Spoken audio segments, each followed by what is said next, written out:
الحمد لله نحمده ونستعينه ونستغفره ونؤمن به ونتوكل عليه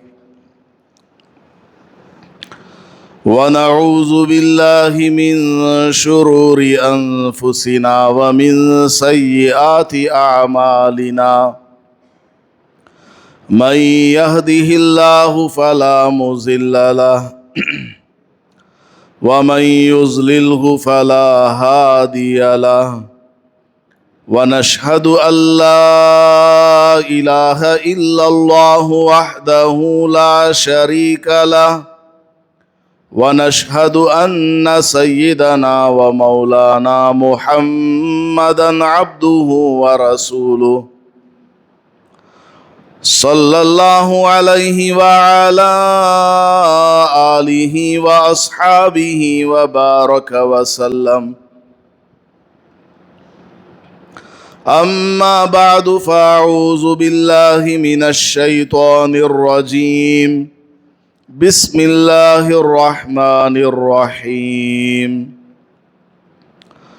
يا أيها الذين آمنوا ادخلوا في السلم كافة ولا تتبعوا خطوات الشيطان إنه لكم عدو مبين.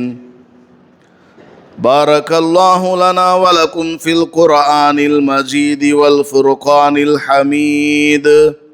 رب اشرح لي صدري ويسر لي أمري واحلل عقدة من لساني يفقه قولي.